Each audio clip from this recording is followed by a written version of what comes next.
Muy buenos días para todos. Muchas gracias, Andrea, por esta presentación. Un saludo muy especial a la doctora Sandra Forero, presidenta de Camacol y también, por supuesto, presidenta del Consejo Gremial. Muchísimas gracias por esta invitación.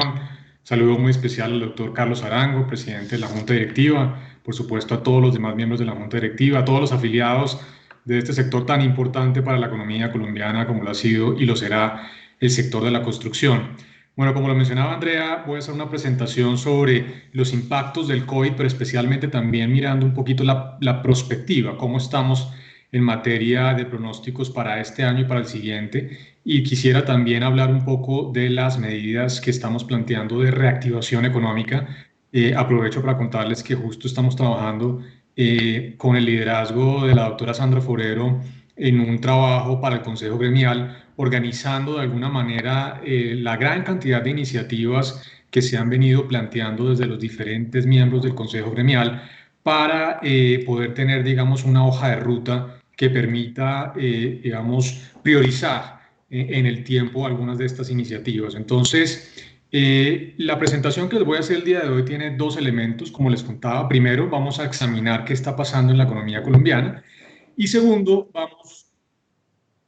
vamos a hablar de los planes de reactivación económica. Entonces, sin más, vamos a entrar en materia. Arranquemos con la parte de la economía colombiana. Entonces, lo primero es el contexto internacional. Realmente muy importante entender qué está pasando en términos de las diferentes economías, porque esto, por supuesto, impacta de manera directa lo que está pasando con la economía colombiana. Esto que ustedes ven acá, las primeras dos columnas, es el reporte que salió hace algunos días del Fondo Monetario Internacional con los pronósticos de crecimiento para este año y el siguiente. El Fondo Monetario es un poquito más optimista en términos, digamos, de los niveles de crecimiento para este año. Perdón que se me salió de aquí. Ya, ahora sí. Entonces, les contaba que tenemos un menos 4,4 de crecimiento por parte del Fondo Monetario para este año, un 5,2, una recuperación rápida para el año siguiente a nivel agregado en la economía mundial. El Banco Mundial es un poquito más pesimista, un menos 5,2 para este año y un 4,2 para el año siguiente. Y la OCDE está más en línea con el Fondo Monetario, un menos 4,5 para este año y un 5% para el año siguiente.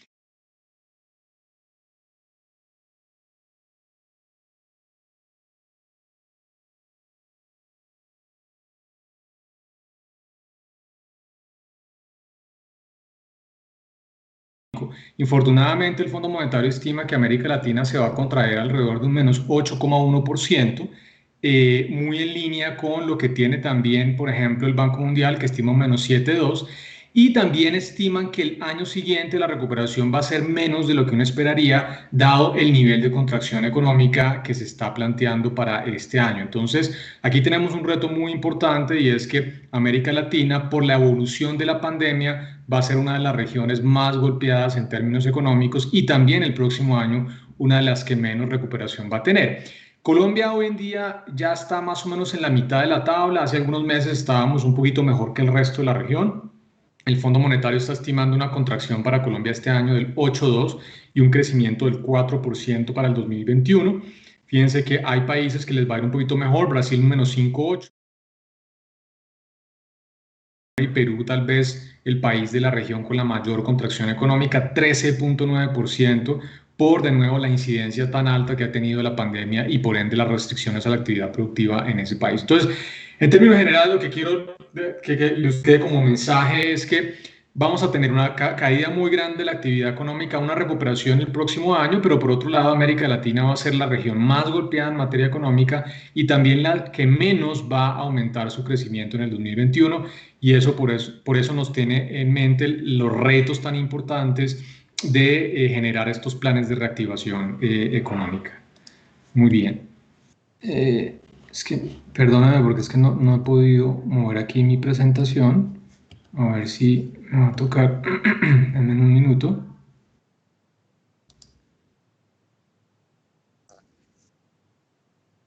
Ah, sí. Entonces, espérenme a ver un momentico. Espérenme un momentico, vuelva a compartir la presentación. Ya.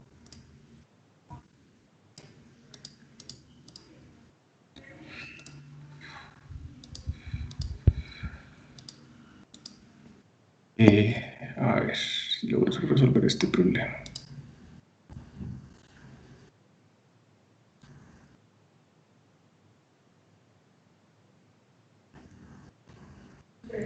A ver, estoy aquí reiniciando mi PowerPoint porque tuve un problema. Excusas por la falla técnica. Ya voy aquí otra vez a compartir. Listo.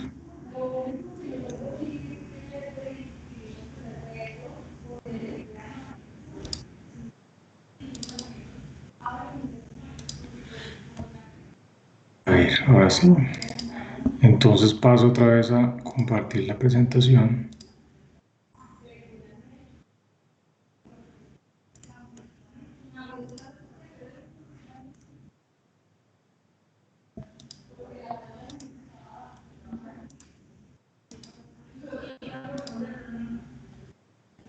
A ver, entonces, aquí deberíamos ya estar. Ustedes me confirman si ya están viendo la presentación, por favor.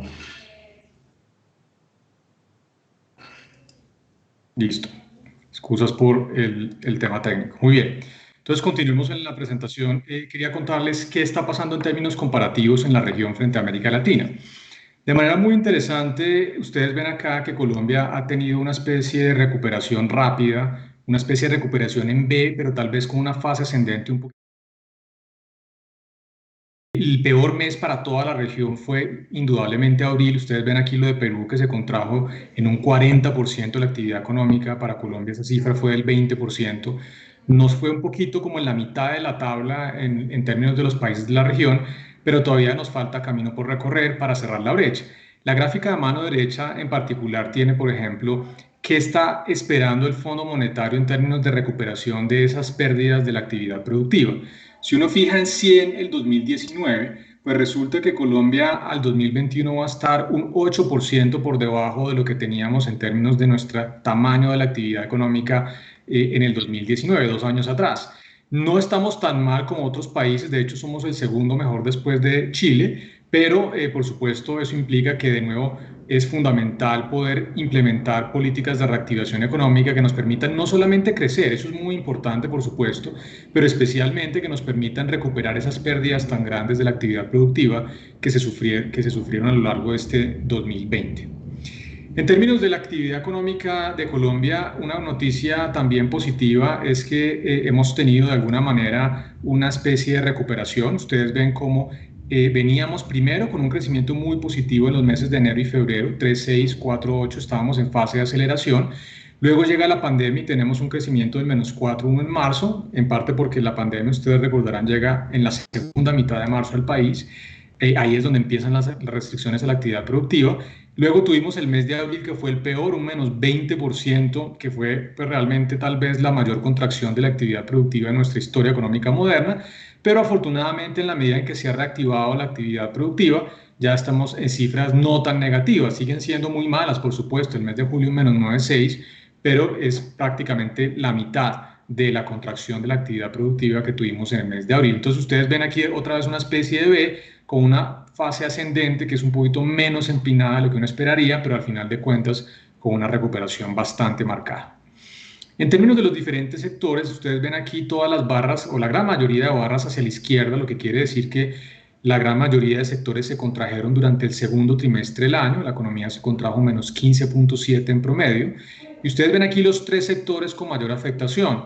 Las actividades de entretenimiento y servicios domésticos, menos 37,1%. Infortunadamente, va a ser un sector que muy difícilmente va a recuperar una dinámica de actividad productiva en los próximos meses, por obvias razones. Son unas actividades que usualmente están muy enfocadas en actividades de aglomeración que van a continuar seguramente con restricciones durante buena parte del próximo año. El sector comercio, el segundo que más se contrajo, menos 34.3% por todas las restricciones a la actividad comercial. Y el tercero, infortunadamente, el sector de la construcción, menos 31.7%. Y por eso, pues todas las políticas de reactivación a un sector que, como les voy a mostrar ahora, es fundamental desde el punto de vista de generación de empleo y también de encadenamientos productivos. Algunos sectores que tuvieron crecimiento positivo, uno muy importante relacionado con el sector de la construcción, que son las actividades inmobiliarias, un crecimiento del 2%, seguramente porque hubo un cambio tecnológico bastante importante, se aprovecharon las virtualidades y se logró mantener la actividad productiva en el sector y el sector también de actividades financieras y de seguros. De resto, todos los demás tuvieron una contracción en su actividad en el segundo trimestre del año. Entonces, entremos un poquito más en detalle para el sector de la construcción. Infortunadamente, los últimos años no han sido buenos para el sector de la construcción. Realmente ha habido una caída de la actividad productiva bastante marcada, especialmente en los últimos 3 años. Por supuesto, llega la pandemia y en el segundo trimestre el sector de la construcción cae al menos 9%.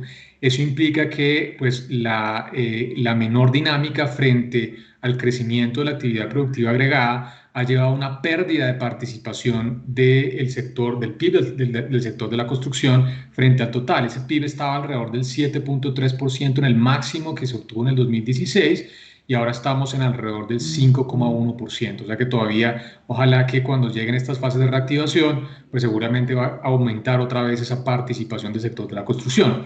¿Qué pasó en términos de sus dos grandes rubros, edificaciones y obras civiles? Ustedes ven acá, por supuesto, una enorme contracción de la actividad productiva, menos 38.7% para edificaciones, menos 32.8% para las actividades especializadas y menos 18.8% para las obras civiles. Así que, naturalmente, un sector que por su naturaleza fue muy golpeado durante la coyuntura de las cuarentenas, pero que ahora está jalonando de una manera muy importante la actividad productiva. Algunas cifras importantes para el sector. Acá tenemos las licencias aprobadas y el crecimiento del área aprobada. Aquí se ve una especie de V, todavía nos falta camino por recuperar, pero pues después de lo que se sufrió en marzo y abril, pues ya el número de licencias se está retomando. No todavía los niveles que teníamos antes de la pandemia, pero sí unas cifras mucho más altas que las observadas durante abril, mayo y junio. Lo mismo pasa con el crecimiento del área aprobada. Si bien el área de vivienda no BIS todavía está en terreno bastante negativo para el mes de junio, menos 44.6, ustedes ven aquí que la vivienda BIS, a raíz de los programas que ha introducido el gobierno nacional, ya han tenido una recuperación bastante importante, 17.7% la variación anual, frente a un menos 79.1% que se dio el mes de abril, que de nuevo fue el peor mes para el sector. Así que muy importante, aquí se ve el efecto de las políticas de reactivación, cómo estos números ya están en rojo. En terreno positivo en materia de ese crecimiento del área aprobada para licencias de construcción. El otro elemento tiene que ver con los desembolsos de créditos hipotecarios. Todavía aquí nos falta también un camino por recorrer. Ya se ve de alguna manera una especie de reactivación en el monto frente a los niveles de marzo que se habían observado. Y los desembolsos de crédito hipotecarios no BIS, infortunadamente, todavía están relativamente mal. Ustedes ven aquí cómo ha habido una especie de caída muy álgida, a diferencia de los créditos hipotecarios BIS, en donde todavía se ve una especie de brecha, pero una recuperación. Así que aquí está el reto fundamental, cómo poder, con las medidas que se han introducido, especialmente otra vez el subsidio de vivienda media, seguramente deberíamos ver cifras positivas en este sentido, especialmente en esta segunda mitad del año. ¿Qué indicadores de confianza tenemos nosotros desde FEDesarrollo? Nosotros tenemos dos indicadores que les quiero mostrar en detalle. Uno tiene que ver con la confianza al consumidor y otro que tiene que ver con la confianza empresarial. Arranquemos primero con la confianza del consumidor, que es un indicador muy importante. El consumo de los hogares representa el 68% de la demanda, o sea, lo que pase con la demanda de los hogares es absolutamente fundamental para entender qué va a pasar con la actividad productiva. Y por supuesto, una parte muy importante de lo que pasa entonces con el gasto que hacen los hogares tiene que ver con esa confianza que tienen los consumidores. Naturalmente, la llegada del COVID-19 tuvo un deterioro muy importante en la confianza. Ustedes ven aquí la línea azul como cerró con un balance negativo del 41.3%. Otra vez una marcada recuperación, todavía no para llegar a terreno positivo, estamos en 21.6 en septiembre, pero al fin de cuentas una recuperación. De los dos componentes, el que ha estado más golpeado es el indicador de condiciones económicas. ¿Y por qué? Básicamente por el desempeño del mercado laboral. El mercado laboral, infortunadamente, ha tenido un aumento muy grande en su tasa de desempleo y el empleo es la fuente principal de ingreso para la enorme mayoría de los hogares en Colombia. Entonces, un deterioro del mercado laboral tan importante, por supuesto, afecta el ingreso de una buena parte de los hogares en el país y eso genera un deterioro de sus condiciones. Por eso ustedes ven aquí que la recuperación ha sido menos lenta. Lo que sí ha mejorado sustancialmente es el índice de expectativas económicas.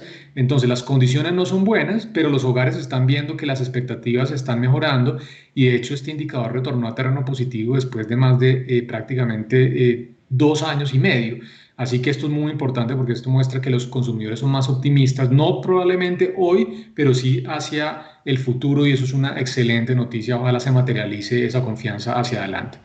Un elemento acá que es fundamental que medimos, como ustedes saben, el indicador de confianza es la disposición a comprar vivienda y es realmente impresionante la recuperación que se ha tenido en el indicador.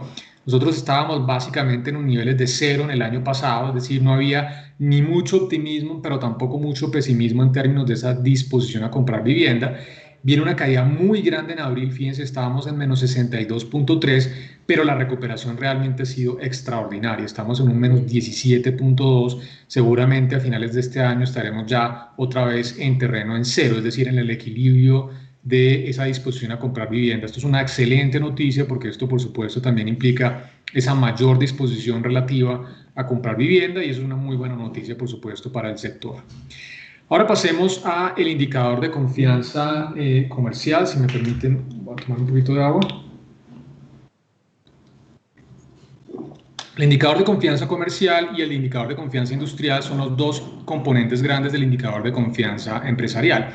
También las noticias han sido realmente muy positivas. Obviamente los dos indicadores, tanto confianza comercial como industrial, cayeron sustancialmente en los meses de marzo y abril, pero la recuperación, como ustedes ven, ha sido de nuevo prácticamente una recuperación en B. Hoy en día tenemos un balance para la confianza comercial positivo en más 13.8%, ya son 2 meses consecutivos de estar en terreno positivo. Y para el caso de la confianza industrial estamos en más 1,5, que es la primera vez desde que estamos en pandemia que el indicador de confianza industrial retorna a terreno positivo. ¿Qué quiere decir un valor positivo para la confianza? Esto quiere decir que hay más personas optimistas, en este caso empresarios optimistas que empresarios pesimistas. Entonces es una extraordinaria noticia porque ya se están viendo pues mejores dinámicas en términos de sus pedidos, reducciones de los inventarios, pero también mayor optimismo hacia los próximos meses. En términos comparativos, la confianza industrial y comercial en Colombia cayó más que en el resto de la región, pero la recuperación también ha sido más rápida. Hoy en día estamos más o menos como en la mitad de la tabla en términos de esa confianza comercial industrial para América Latina. Muy bien, pasemos entonces ahora a entender un poco qué está pasando ya no con indicadores de percepción, sino con indicadores duros de producción industrial. Entonces, lo primero es el índice de producción industrial que se fija en enero del 2020 igual a 100. Fíjense, lo de Perú fue por supuesto la mayor caída, que explica por qué este año va a caer al 14% prácticamente. Colombia fue tal vez la segunda que más cayó en términos de la región, pero también ha tenido una recuperación bastante importante. Hoy la brecha frente a enero es de alrededor del 5%, o sea que muy importante esa recuperación. En donde todavía nos falta un poquito más de camino por recorrer es en el indicador de actividad comercial. Fíjense cómo Colombia tuvo la mayor caída de la actividad comercial de la región, prácticamente un 43%. Hoy estamos también con una recuperación más acelerada que el resto de la región, pero nos faltan alrededor de 11 puntos, perdón, de 9 puntos por recuperar en términos de ese nivel de actividad comercial. ¿Por qué? En parte porque estamos aquí en el mes de julio y en el mes de julio recordemos que todavía había algunas restricciones importantes para la actividad comercial. Por ejemplo, en Bogotá solamente hasta el 1 de septiembre se normalizaron las actividades comerciales y ese tipo, por supuesto, de restricciones implican que era muy difícil obtener los niveles previos a la pandemia. Seguramente cuando tengamos las cifras para los meses de septiembre, agosto-septiembre, vamos a ver cifras mejores que las que teníamos para el mes de julio. Muy bien, entonces pasemos a la parte ya de los pronósticos para este año y para el siguiente. Lo primero es que nosotros desde FEDesarrollo todavía nos mantenemos en dos escenarios. Un escenario de una contracción del 5% y un escenario más pesimista de una contracción del 7,9%. Es un rango que no es tan amplio como el que teníamos hace algunos meses, pero que sigue siendo un poco más optimista que la mayoría del mercado. Ustedes recordarán que les había contado que el Fondo Monetario estima una caída del 8,1%. Nosotros estamos de nuevo en menos 5 y menos 7,9. Nuestra sensación es que podríamos llegar a un crecimiento puntual del menos 6,5% para este año, algo por encima de lo que está esperando el mercado. ¿Por qué? Porque las cifras de agosto en materia del mercado laboral fueron bastante positivas y eso puede dar unas señales de que seguramente la recuperación de la actividad productiva en el último trimestre podría ser mejor de lo que estimábamos hace algunos meses. Vamos a ver, ojalá que sea ese el escenario. El sector de la construcción, por supuesto, uno de los sectores que infortunadamente tuvo un golpe muy importante. Estimamos una caída entre el 13,3% y el 16,7%. Edificaciones, realmente el más golpeado, menos 18,1% o menos 21,2%. Obras civiles un poquito mejor, menos 3,8% a menos 7,1%. El próximo año nosotros estimamos un crecimiento del 4,4%, que está 4 puntos por encima de lo que estima el Fondo Monetario Internacional. Sí es muy inferior a lo que ha estimado el gobierno nacional. El gobierno habla de un crecimiento del 6,6%, que nosotros creemos que es bastante optimista, está muy por encima de los pronósticos del mercado. Y el sector de la construcción lo vemos como un sector altamente jalonador de la actividad productiva del próximo año, con un crecimiento del 6%. Estimamos en parte por las medidas que ha venido desarrollando el gobierno nacional y por supuesto con el concurso de todo el sector privado. Entonces, ustedes ven aquí que tal vez por debajo del sector de comercio va a ser el segundo sector de mayor crecimiento en la actividad productiva el próximo año. Así que buena parte de las esperanzas de la recuperación están fundamentadas en esa rápida recuperación también del sector de la construcción. Ojalá que así sea. En términos de la demanda, pues naturalmente los escenarios agregados son los mismos, de menos 5 a menos 7, 9, un 4,4 el próximo año. Dos factores que explican particularmente la caída. Primero, la caída del consumo privado, que va a estar entre menos 3,9 y menos 6,8 este año, con una recuperación al 4,1 el próximo año. Y lo otro, la formación bruta de capital, que se puede entender como la inversión.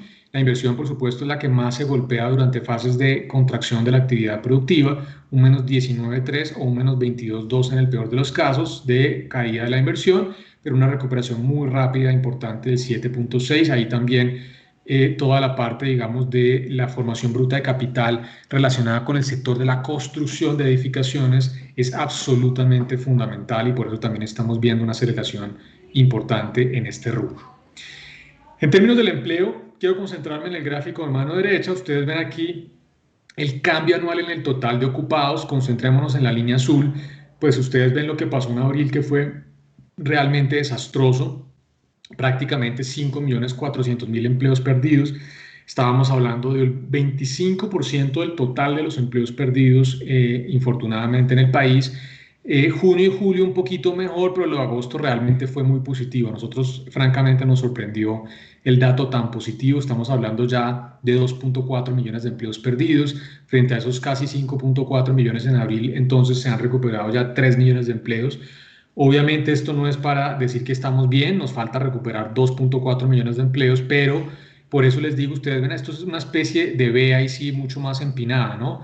Y esto da buenas noticias en términos de la actividad productiva, por eso estamos todavía nosotros en este rango más optimista, que probablemente la actividad productiva pueda ser de un menos 6,5, un menos 6% y no el menos 8,1 que estima el Fondo Monetario Internacional.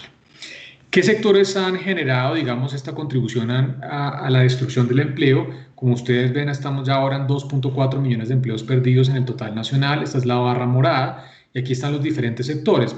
El sector de la construcción hoy en día está explicando 188.000 de esos 2,4 millones de empleos perdidos. Está un poquito en la mitad de la tabla, ya no es un sector que esté explicando una proporción tan importante como lo explicaba especialmente en los meses de abril y mayo. Eso es muy importante porque en el margen, si bien se siguen destruyendo empleos frente al mismo mes del año anterior, se han recuperado empleos perdidos frente al mes de abril. Esa es una extraordinaria noticia. Los dos sectores que más explican pérdidas de empleo son el sector de comercio y el sector de actividades artísticas de entretenimiento, que van en línea son esos dos sectores que van a tener seguramente el peor desempeño en términos de la actividad productiva para este 2020. Aquí quiero destacar que las actividades inmobiliarias se han recuperado sustancialmente, ya hay apenas 17.000 empleos perdidos, mientras que hace un mes antes, en el mes de julio, estábamos hablando de 107.000 empleos perdidos en ese sector. Muy importante también esa recuperación. La tasa de desempleo para Colombia, infortunadamente, en términos relativos, ha aumentado mucho más que el resto de la región. Solamente Perú se nos acerca, pero con una destrucción de la actividad productiva, como les contaba, del 13,9%. Fíjense lo que pasó en Chile y en Brasil, 4,9 en Chile, 1,3 en Brasil. Nosotros teníamos una tasa de desempleo que estaba alta frente a los pares de la región, pero que también aumentó sustancialmente. Y hoy en el trimestre móvil que cierra en agosto está en 18,9, por encima de todas las demás economías de la región. Esto lo que muestra es un poco el tema de lo que hemos hablado muchos economistas a lo largo de los últimos años, y es que nuestro mercado laboral tiene enormes falencias. Es un mercado laboral que no funciona bien, con una tasa de desempleo relativamente alta, con una informalidad del 60% y con un mercado que infortunadamente fue uno de los más golpeados en la pandemia a lo largo no solamente de la región, sino incluso a nivel mundial. Y esto muestra que aquí tenemos un problema muy estructural de fondo en el funcionamiento de nuestro mercado laboral. Me paso esto, quiero hablarles un poquito del pronóstico de la tasa de desempleo, que me parece muy importante porque esto es fundamental para entender la evolución de las cifras de pobreza. Ustedes ven aquí la tasa de desempleo, recordemos que llegó al 21,1 en mayo, en agosto estamos en 17,1, nosotros tenemos un escenario central del 16,3 de tasa de desempleo promedio para este año, mejor que la que teníamos antes de que se hubiera publicado el dato de agosto, estábamos en un 18,2. Es una buena noticia en términos relativos. Ahora, frente a lo que tuvimos el año pasado, por supuesto, es un aumento de prácticamente el 60%, ¿no? El año pasado tuvimos una tasa de desempleo del 10,5%. Esto implica esta tasa de desempleo del 16,3, que vamos a tener 1.400.000 personas adicionales en desempleo, y eso explica por qué las cifras de pobreza pues, van a tener un deterioro importante en este 2020. La buena noticia es que nosotros estimamos que, a diferencia de la crisis del 99, no va a haber mucha histéresis en la tasa de desempleo, es decir, una permanencia de una tasa de desempleo alta. Seguramente lo que vamos a ver es una muy rápida recuperación de la tasa de desempleo. Sin embargo, esa recuperación va a estar en el 11,1, que es una cifra en 2 dígitos que no es la que queremos tener en Colombia. Colombia tiene que hacer las reformas para tener una tasa de desempleo que esté en niveles del 6-7% y no por encima del 10%, como ha sido la costumbre desde el 2019. Entonces, en términos de la pobreza monetaria, pues naturalmente lo que pasa es que lo que determine la dinámica del mercado laboral, y en particular la dinámica de la creación del empleo, tiene un impacto muy importante sobre la pobreza monetaria, porque, como les decía al principio, pues el ingreso laboral es la fuente principal de ingreso para la enorme mayoría de hogares en nuestro país.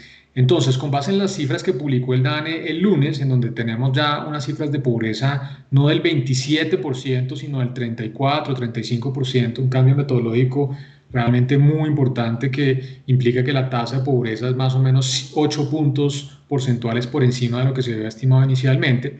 Quisiera concentrarme en la variación. Más allá de que los niveles son distintos, los cambios van a ser importantes. Nosotros estimamos que la tasa de pobreza podría subir al 42% en este año 2020, con un escenario más pesimista del 43,9. Nuestro escenario central, como les digo, el 41,9, estamos hablando de 3,5 millones de personas adicionales en condición de pobreza. Por eso, de nuevo, ratifico, el objetivo más importante desde el punto de vista de política pública tiene que ser la recuperación del empleo, porque esto es lo que permite reducir rápidamente la pobreza monetaria. En términos de la balanza comercial, nosotros estimamos cifras un poquito mejores. Seguramente el déficit comercial va a estar por debajo del 3% para este 2020, en el 2021 incluso unas cifras por debajo del 2,2%. Para quienes no saben, la balanza comercial simplemente es la diferencia entre lo que exporta la economía colombiana y lo que importa. Una balanza comercial negativa quiere decir que nuestras importaciones son más altas que las exportaciones. Así ha sido prácticamente los últimos 7 años, pero el déficit sigue siendo bastante manejable. Y esto implica un déficit en cuenta corriente. El déficit en cuenta corriente es el flujo de financiamiento externo para hacer compras de bienes y servicios, es decir, la diferencia entre lo que producimos nosotros localmente en Colombia frente a lo que estamos consumiendo. Toda esa diferencia se financia con el exterior, y ese déficit en cuenta corriente va a estar por debajo de lo que observamos en el 2019, así que no estamos viendo grandes problemas por el lado del frente externo. En términos de la inflación, quiero decirles que este año seguramente no se va a cumplir la meta de inflación fijada por el Banco de la República. La meta del Banco de la República es un rango entre el 2 y el 4%, con una meta puntual del 3%. Nuestro mejor estimativo es que la tasa de inflación va a estar alrededor del 1,8% este año, es decir, por debajo de la meta del banco. Esto no es una buena noticia, en condiciones normales sería una buena noticia, pero hoy en día no lo es tanto porque la razón fundamental por la cual estimamos que la inflación va a estar por debajo del 2% es por una caída muy grande de la demanda agregada, ¿no? Por una contracción de la demanda de los hogares que genera, por supuesto, un menor ritmo de crecimiento en los precios, es decir, una menor inflación. Ahora bien, el próximo año se recuperaría entonces la actividad productiva y volveríamos muy rápidamente a niveles cercanos al 2,8%. Nosotros estimamos que este año seguramente el Banco de la República va a mantener sus tasas en lo que resta del año en el 1,75. Ahí las dejó el 30 de septiembre cuando tuvo su última reunión. Es la tasa más baja en la historia de nuestro país. Nunca habíamos tenido una tasa del Banco de la República tan bajita. Esto es muy importante porque esta tasa es una especie de tasa de referencia, una tasa piso para todas las demás tasas de la economía colombiana. Si esta tasa cae, uno debería ver entonces una caída del resto de tasas de interés. No lo tengo acá, pero sí tenemos todavía una preocupación, es que infortunadamente la transmisión de la reducción de las tasas de interés, si bien ha sido muy importante para el caso de especialmente el segmento corporativo, para el segmento de los hogares todavía hay unas brechas muy grandes, las cifras de tasas de interés de consumo y las cifras de tasas de interés hipotecaria todavía no muestran de manera importante una transmisión, así que ahí hay un reto todavía muy, muy grande de poder generar esa transmisión de tasas de interés a los hogares a través de ese tipo de segmentos de crédito. Muy bien, paso a la parte fiscal y luego cierro con la parte de reformas. Una crítica que se ha mencionado constantemente sobre el tamaño del paquete fiscal en Colombia, que es cercano al 3% del PIB, más o menos 30 billones de pesos, es que es muy bajo en comparación con otros países. Ustedes ven acá, Chile tuvo un paquete cercano a 5 puntos del PIB y Perú de 7 puntos del PIB. Y la pregunta es, bueno, ¿y por qué Colombia no tuvo un paquete fiscal más grande? Y la respuesta muy sencilla es porque no tenía espacio fiscal. Ustedes ven aquí la relación que existe entre el tamaño del paquete, que es este eje vertical, y la deuda pública antes de la pandemia. Colombia tiene una deuda pública cercana al 50% del PIB. Chile y Perú estaban por debajo del 30%. Entonces, naturalmente, pues estos dos países tenían una mucho más marcada capacidad para poder generar paquetes más grandes. Colombia está más o menos en la línea de lo que se esperaría dado el nivel de deuda que traía antes de la pandemia.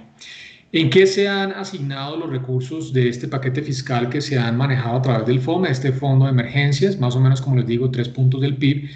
Punto 8 del PIB, es decir, cerca de 8,7 billones de pesos para el sector salud, todo lo que tiene que ver con aseguramiento, ampliación de la oferta y el fortalecimiento de la salud pública. Un punto del PIB, más o menos 10 billones de pesos en todo lo que tiene que ver con el apoyo a la población vulnerable, el programa de ingreso solidario, todos los demás programas sociales y la compensación del IVA. Más o menos 0,9 del PIB, es decir, 9 billones de pesos para la protección al empleo y la reactivación económica, especialmente ese subsidio a la nómina que se llama el Plan de Apoyo al Empleo Formal, y alrededor de 3 billones de pesos, 0,3 del PIB, en el fortalecimiento del Fondo Nacional de Garantías para poder servir como garantía en las líneas de crédito que extienden los bancos a lo largo de esta pandemia. El problema que hemos visto con el FOME es que si bien las intenciones están muy bien enfocadas, realmente la ejecución ha estado por debajo de lo que uno esperaría después de prácticamente 6 meses de entrada a la pandemia. Ustedes ven aquí nuestros cálculos de ejecución con corte a, no sé si lo tengo acá, no está la fecha, sí, con corte al 5 de octubre.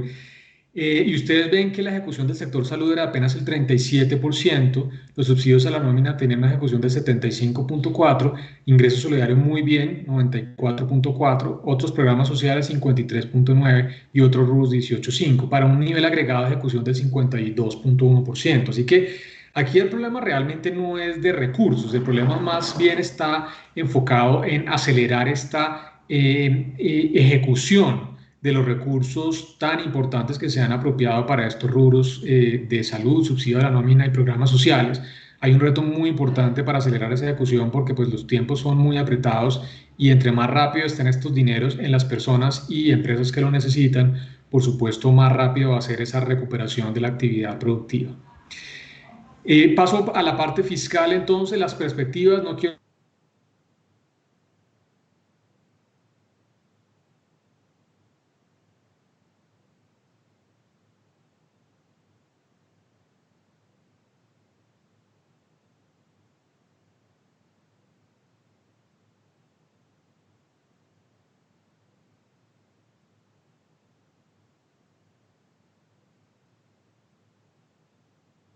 Sí, se cayó.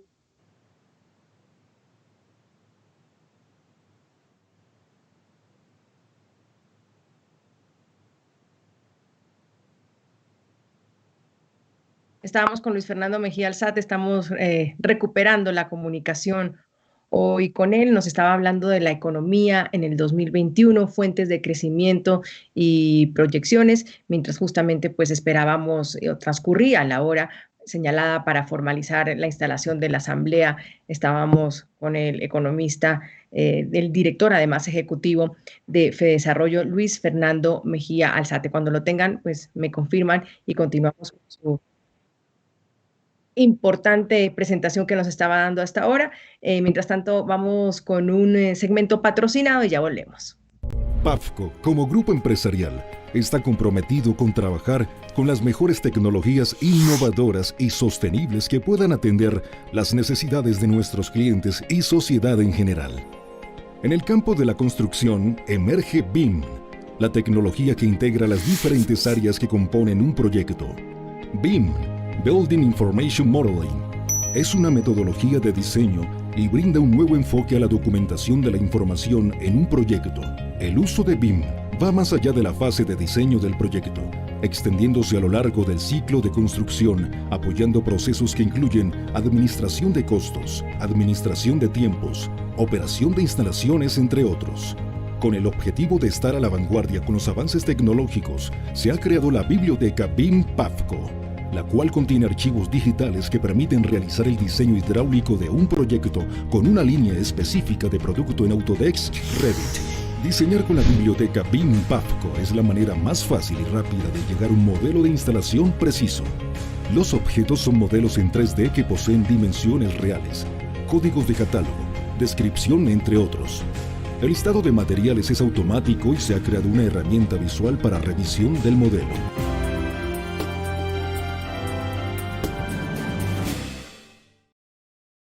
En Argos trabajamos para que ahorres tiempo, reduzcas desperdicios y obtengas mejores acabados en todas tus obras. Por eso diseñamos soluciones especializadas para cada proceso de la construcción.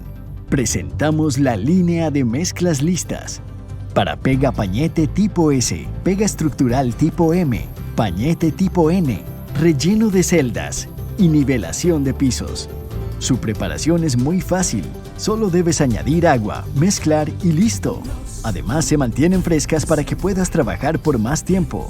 Generan menor desperdicio de materiales durante la preparación, te ahorran tiempo en su aplicación y te dan mayor facilidad en su transporte dentro de la obra. Encuéntralas en su presentación en saco de 40 kilogramos, disponibles en el portal transaccional Argos One. Comprueba los beneficios de las mezclas listas Argos y mejora la eficiencia y rendimiento en tus obras. Argos, imagina todo lo que podemos construir juntos.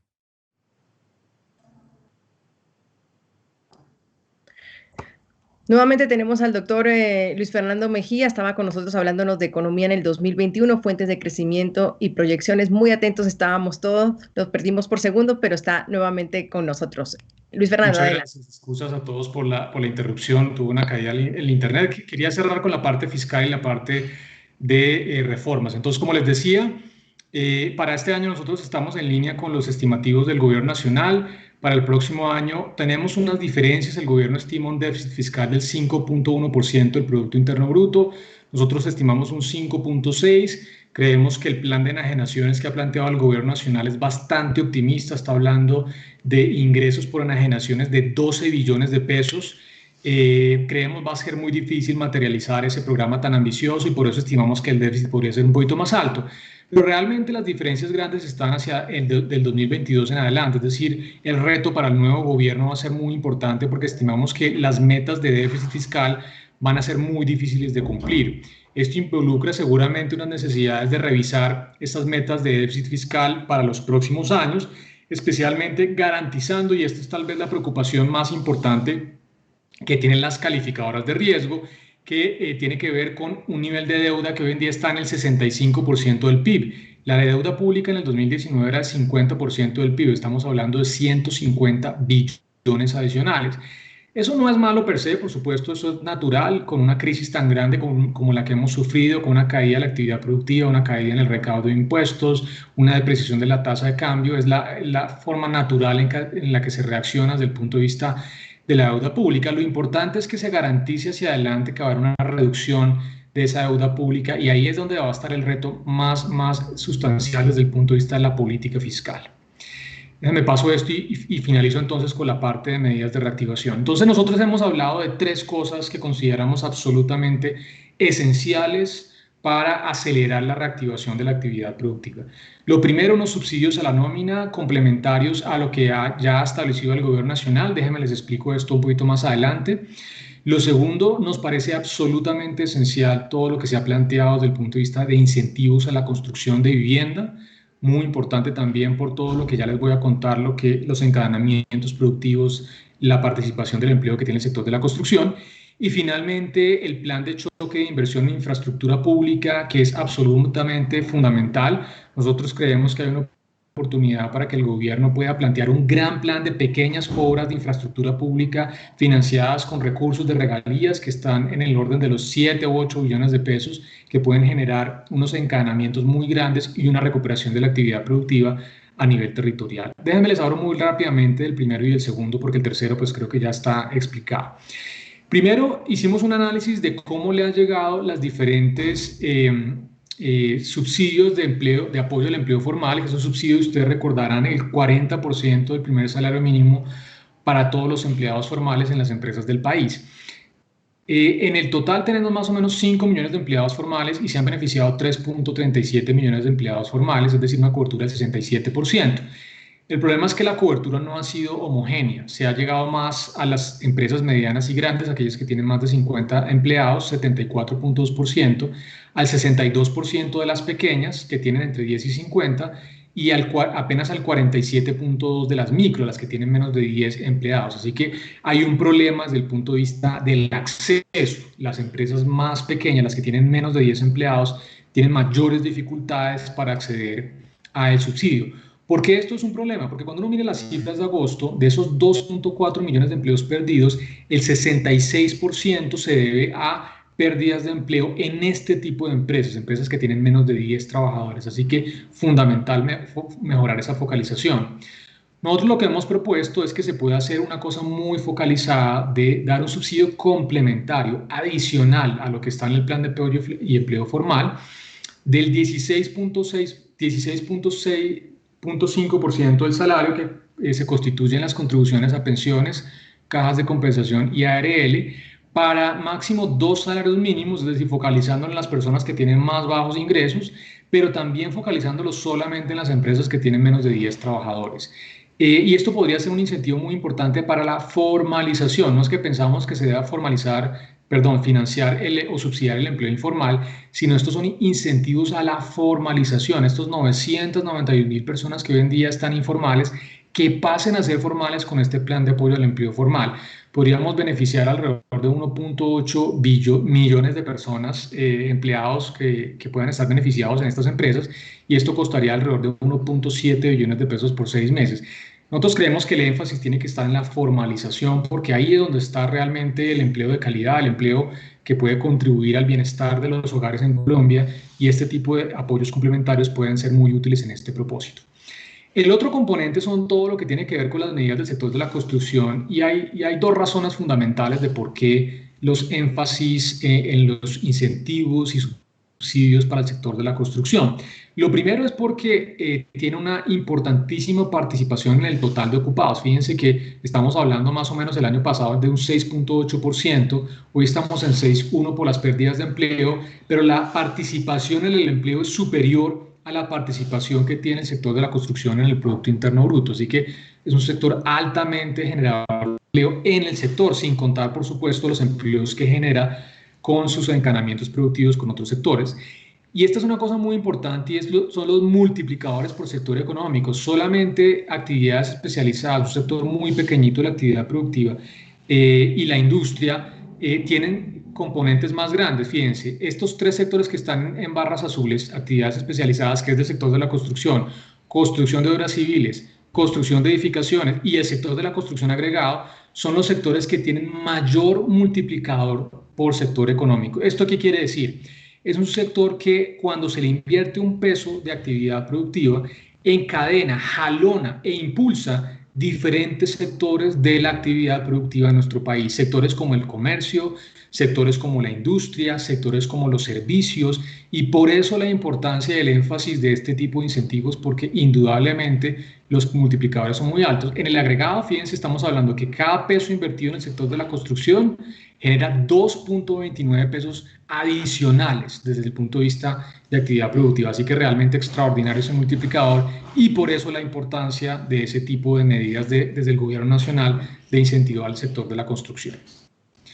Muy bien, y cierro con dos diapositivas adicionales que tienen que ver con las medidas ya más de mediano y largo plazo. Lo primero es que Colombia seguramente se va a recuperar. Ustedes ven aquí una recuperación en B, menos optimista que la del gobierno, que como les decía, seguramente está algo optimista de un 6.6, nosotros estimamos un 4.4 o un 3.5 en el peor escenario, pero en el mediano plazo estamos más o menos alineados. Nosotros estimamos que a la vuelta de 10 años Colombia estará creciendo cerca al 3%, igual que el gobierno nacional. Esa cifra es insuficiente, claramente, para poder continuar materializando los logros tan importantes de nuestro país en términos de reducción de la pobreza, de eliminación de la pobreza extrema, de reducción de las inequidades que todavía permanecen en nuestro país.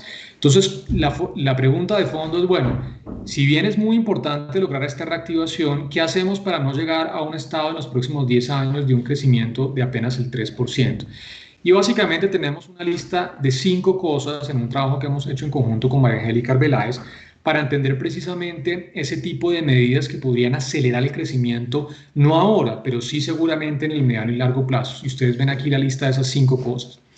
Lo primero tiene que ver con un fortalecimiento de las instituciones. Colombia, cuando ustedes lo comparan contra países de la región, de América Latina y por supuesto con países de la OCDE, tiene todavía una percepción de la calidad de las instituciones que es inferior a lo que debería ser dado nuestro nivel de desarrollo. En términos, por ejemplo, de los mecanismos de transparencia, cumplimiento de contratos, control de la corrupción, y hay que mejorar en materia de calidad de las instituciones. Esto involucra temas como reformas a la justicia, allá las muy fallidas reformas a la justicia que hay que implementar, reformas a la política, pero especialmente lo que les digo acá, mecanismos de transparencia y de control de la corrupción. Si se logra mejorar esto y podemos tener niveles de calidad de instituciones similares a los de Chile y Uruguay, que son los mejores en la región, podríamos aumentar el crecimiento en 1.25 puntos porcentuales al año. O sea, es un impacto bastante grande. Lo segundo es la profundización de la competencia, especialmente lo que tiene que ver con el sector externo. Colombia sigue siendo una economía cerrada, la tercera más cerrada después de Argentina y Brasil, tiene todavía una gran cantidad de problemas desde el punto de vista de medidas arancelarias, es decir, licencias, certificados fitosanitarios que involucran restricciones al comercio, pero también porque seguimos un país en donde los costos de comercio siguen siendo altos. Por eso todas las políticas de mejora de infraestructura, logística, aduanas y demás son fundamentales, y eso podría aumentar la competencia y generar crecimiento adicional de 0.92 puntos porcentuales. Lo tercero no lo hablo mucho porque ya lo mencioné, que es el aumento de la inversión pública en proyectos de infraestructura. Eso puede aumentar el crecimiento en 0.8. Cuarto, una reforma en el mercado laboral. Ya lo mencioné en la parte del mercado laboral, y es que infortunadamente tenemos un mercado que no funciona bien. Uno puede tener un diseño de un mercado laboral en donde el 60% de los trabajadores son informales, es decir, están excluidos del mercado laboral formal. Y hay que revisar entonces elementos como los costos al empleo formal, por ejemplo, los costos no salariales, y también de manera más revolucionaria pensar si vale la pena continuar en un modelo en el cual estamos financiando nuestro sistema de protección con impuestos al empleo, y no deberíamos más bien pasar hacia un sistema que financie esto con impuestos generales, porque de nuevo no podemos continuar incluso saliendo de esta crisis con un mercado en donde el 60% de los trabajadores son informales. Por eso hay que hacer una reforma en el mercado laboral. Y quinto, y con esto cierro, un esfuerzo para, por supuesto, de manera conjunta con el sector público y el sector privado, apalancar mayores inversiones en innovación, investigación y desarrollo que podrían aumentar el crecimiento en 0.74. Colombia, incluso en la región, sigue siendo de los países que menos invierte en actividades de innovación, investigación y desarrollo, y eso se ha visto como un determinante esencial del crecimiento económico en el mediano y largo plazo. Así que es fundamental articular esos esfuerzos para aumentar esa inversión. Estas 5 cosas consideramos nosotros desde desarrollo que van a ser fundamentales para no tener un escenario del 3% de crecimiento en el mediano plazo, sino ojalá de un 4,5%, 5,5% y, ¿por qué no?, pensar en un 6%, que sería una cifra que deberíamos nosotros como sociedad trazarnos como meta hacia adelante. Muchísimas gracias a todos por este espacio. Un saludo muy especial de nuevo para todos los afiliados de Camacol. Muchas gracias.